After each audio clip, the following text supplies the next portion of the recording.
మన interview start చేసే ముందు ఒక మంచి సాంగ్ని నేను పాడడం అంటే అది వేరేలా ఉంటుంది సార్. ఇప్పుడు మీరు రాస్తారు కాబట్టి మీరు పాడితే చాలా అందంగా ఉంటుంది.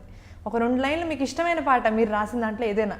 నీ కొమ్మల్లో గువ్వ ఆ గుమ్మల్లో కిళ్ళికు అంటుంది విన్నావా, నీ మబ్బుల్లో జల్లు ఆ ముంగిట్లో పూలు పూయిస్తే చాలన్నావా, ఏమవుతున్నా కానీ ఏమైనా అయిపోని ఏం పర్వాలేదన్నావా, అడుగులు వేయలేక అటు ఇటు తేల్చుకోక సతమతమైన గుండె గనుక. అది ఎందుకు వదిలేనంటే ఆ లైన్ ఎందుకు అడిగానంటే మామూలుగా రికార్డింగ్లో చిన్న నేను లేకపోవడం వల్ల నేను రాసిన పదం కొంచెం మారింది అనమాట. అసలు నేను రాసింది ఏంటంటే, అడిగిన దానికి ఇంకా బదులుగా పంపుతుంది పదములు లేని మౌనలేఖ, బదులుగా బదులిక అని వచ్చింది. అంటే అర్థంలో పెద్ద తేడా ఏం లేదు, కానీ మీరు రాసిన పదం లేదు. చాలా అందమైన పాటతో స్టార్ట్ చేశారు. మంచి మంచి అవార్డులన్నీ కొట్టేసింది ఆ పర్టికులర్ ఇయర్లో. రీసెంట్గా అన్ని అవార్డులు ఆ పాటకే. ఒక పాట సిట్యుయేషన్, ఈ పర్టికులర్ ఈ సాంగ్ సిట్యుయేషన్ ఎలా స్టార్ట్ అయింది సార్? అసలు చెప్పిన వెంటనే మీకు అంత సింపుల్ వర్డ్స్తో అలా రాయాలని ఎలా? ఇది ఎందుకు ఇంత సులువైన పదాలు ఎంచుకున్నానంటే ఈ పాటకి, సన్నివేశంలో కాస్త సంక్లిష్టత ఉంది, అంటే కాంప్లెక్స్ ఉంది. ఏంటంటే తను ఇదివరకు ప్రేమించిన ప్రేయసికి తను ఇప్పుడు స్నేహితుడు ప్రేమిస్తుంటే అతనికి ఆసరాగా ఒక ప్రేమలేఖ రాసిపెట్టి అతనికి ఇవ్వాలన్నమాట. అంటే తన స్నేహితుడి ప్రేమని ఇదివరకటి ప్రేయస్కి తెలియజేయడానికి మాజీ ప్రియుడు ఆ ప్రేయస్కే లెటర్ రాయడం. అది ఒక విచిత్రమైన సన్నివేశం కదా. అప్పుడు ఏం చేయాలి, అతని స్నేహితుడి ప్రేయసి అని కాకుండా నా ప్రేయసి అని భావించి ఆ లేఖ రాయాలి. అందుకని మొదట తను చూసిన సందర్భాలు అవన్నీ గుర్తు తెచ్చుకుంటూ మొదట తను ఎటువంటి స్పందన అయితే తనలో కలిగిందో దాన్ని నెమరు వేసుకుంటూ రాసేలాగా ఉండాలి. కాబట్టి అంటే మనకి ఏం సందేహం లేదు అనే వాడుక మన భాషలో తక్కువ ఉంటుంది.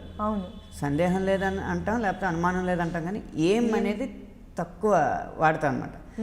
నో డౌట్ అబౌట్ ఇట్, ఆ సందేహానికి ముందు ఒక ప్రిఫిక్స్ లాగా ఒకటి ఉంటే బలం ఉంటుందని చెప్పి ఆలోచించి దీన్ని అనువాదం చేస్తే ఎలా ఉంటుందో అని ఆ ఏం సందేహం లేదన్న దాన్ని ఆ ఇంగ్లీష్ ఫ్రేజ్ నుంచి తీసుకున్నాను అనమాట.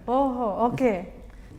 ఏం సందేహం లేదు ఆ అందాల నవ్వే ఈ సందళ్ళు తెచ్చింది, అంటే ఏం సందేహం లేదు ఆ అందాల నవ్వే ఈ సందళ్ళు తెచ్చింది, ఏం సందేహం లేదు ఆ కందేటి సిగ్గే. మామూలుగా సిగ్గు అనేది జనరల్గా తెలిసేది బుగ్గల మీద. బుగ్గలు విచ్చుకున్నాయా లేకపోతే ముడుచుకున్నాయా అన్న దాన్ని బట్టే మన ముఖ కవళికల్ని గుర్తిస్తూ ఉంటారు. ఆ కందేటి సిగ్గే ఈ తొందరలు పెంచింది అంటే అది ఆ కందేటి సిగ్గు కనుక కనపడితే ఇంకా బ్యాలెన్స్ ఉండదు, మనలో తొందరలు పెంచుతూ ఉంటుంది. అలా ఏం సందేహం లేదు ఆ గంధాల గొంతే ఆనందాలు పంచింది. ఈ గంధాల గొంతు అనడానికి 2 రకాల అర్థాలు ఉన్నాయి. ఒకటి బౌద్ధికమైన ఫిజికల్ మీనింగ్, బౌద్ధికమైన అర్థం. రెండవది తాత్వికమైన కవితాత్మకమైన మీనింగ్, పొయిటిక్ మీనింగ్ అని. గంధాల గొంతు అంటే మనకి పల్లెటూరులో బాగా ముస్తాబైన అమ్మాయిలు కొంచెం గొంతుకి ఇలా గంధం రాసుకుంటారు. అది మన తెలుగుదనానికి ఒక ప్రతీకలాగా ఉంటుంది అన్నమాట. అది పైకి కనిపించి ఆ గంధాల గొంతు అంటే గంధం రాసుకున్న గొంతు. గంధాల గొంతు అంటే గంధం అంటే పూగంధాలు అంటే సువాసన అన్న మీనింగ్ కూడా ఉంది. కాబట్టి గొంతు అంటే గొంతు వింటుంటేనే సువాసనలు పరిమాణాలు వెదజల్లుతున్నట్టు ఉంటుంది అని చెప్పడానికి ఈ 2 మీనింగ్స్ ఒక లైన్లో అన్నమాట. తర్వాత 2వ స్టాంజాకి వచ్చేటప్పటికి అమ్మాయి చదవాలి. లెటరు అమ్మాయి చదువుతుంది. అప్పుడు అమ్మాయి గొంతులో ఉండాలి కదా. అమ్మాయి గొంతులో ఉన్నప్పుడు ఎంత లేదన్నా అబ్బాయి రాసినా కూడా అమ్మాయి పాడినట్టు ఉండాలి, లేకపోతే వివాహ భోజనం లాగా అవుతుంది అన్నమాట. సావిత్రి గారు అద్భుతమైన నటీమణి కాబట్టి అది. అందుకని కొంచెం ఆ చరణంలో వెన్నెల్లో ఉన్న వెచ్చంగా ఉంది నిన్నే ఊహిస్తుంటే. ఆ వెన్నెల అనేది చాలా సెన్సిటివ్ అంశం మనకి, ఒక సున్నితమైన అంశం కవిత్వంలో. అందుకని అమ్మాయి కోసమని ఆ సున్నితత్వాన్ని ఎక్కువ తెచ్చాను. చల్లని వెన్నెల్లో ఉన్నా కూడా వెచ్చంగా ఉంది నిన్ను ఊహిస్తూ ఉంటే, ఎందరిలో ఉన్నా ఏదోలా ఉంది నువ్వే గుర్తొస్తుంటే. ఇది అమ్మాయికి అసలైన లైన్ అనమాట. నా కళ్ళల్లోకొచ్చి నీ కళ్ళాపి చల్లి ఓ ముగ్గేసి వెళ్ళావే. ఎందుకంటే సాధారణంగా ఇది ఫెమినిజం కాదు కానీ, ఫెమినిజమో లేకపోతే వేరే ఏం కాదు కానీ, ఎక్కువగా భారతదేశంలో కళ్ళాపి చల్లి ముగ్గేయడం అనేది అమ్మాయిలే చేస్తారు. అబ్బాయిల నుంచి నేను తక్కువ చూశాను.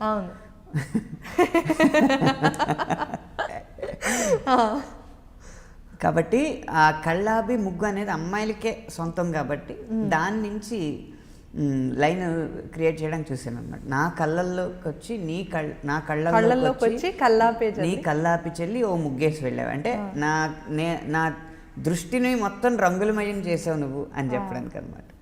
ఇప్పుడు లెటర్ రాసి ఇచ్చిన హీరో గతిని చెప్పాలి. ఎవడికి రాదురా ఇంత దరిద్రం. నువ్వు ప్రేమించిన అమ్మాయి కొన్ని కారణాల వల్ల విడిపోవాల్సి వచ్చింది. ఆ విడిపోయిన అమ్మాయిని ఇంకొకళ్ళు ప్రేమిస్తే వాడికి లవ్ లెటర్ రాసిస్తావా నువ్వు అని చెప్పాలి. అని చెప్పడానికి నీ కొమ్మల్లో గువ్వ ఆ గుమ్మంలోకెళ్ళి కూ అంటుంది విన్నావా.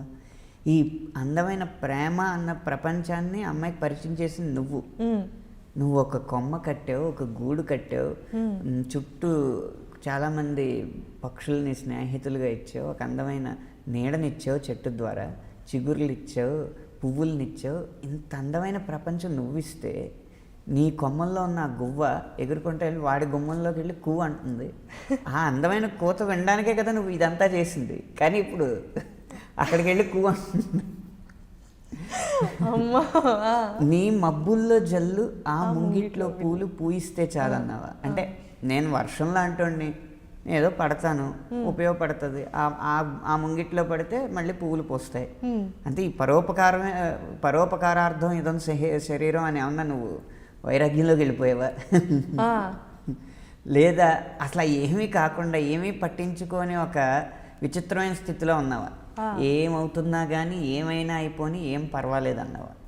మొత్తం అన్ని పట్టించుకునే పొజిషన్లో లేవా ఇంక నువ్వు?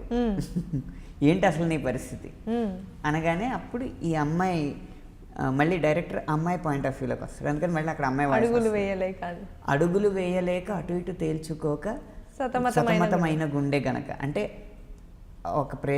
ఒకరిని ప్రేమించాను, ప్రాణంగా ప్రేమించాను, విడిపోవాల్సి వచ్చింది. ఇప్పుడు వీడు ప్రేమిస్తానంటున్నాడు, ఎటు వెళ్ళాలి? ఇప్పుడు నా హృదయం ఎటు వెళ్ళాలి? వీడు వచ్చి లెటర్ తెచ్చాడు, సిన్సియర్గా ప్రేమించాడు, పైగా ఆడు ఎంత బాగా ప్రేమిస్తాడో అలాగే ఉన్నాయి ఈడి రచనలు కానీ రాసింది కానీ. అంటే వాడు రాసాడని తెలియదు కాబట్టి వాడిని ఊహించుకుంటుంది ఈ లెటర్లో. వీడిచ్చాడు అటెళ్ళాలా ఇటెళ్ళాలా అనే ఒక సతమతమైన పరిస్థితుల్లో ఉన్నాను గనక అడిగిన దానికి ఇంకా బదులుగా పంపుతుంది పదములు లేని మౌన లేఖ. అంటే మొదటి నుంచి కూడా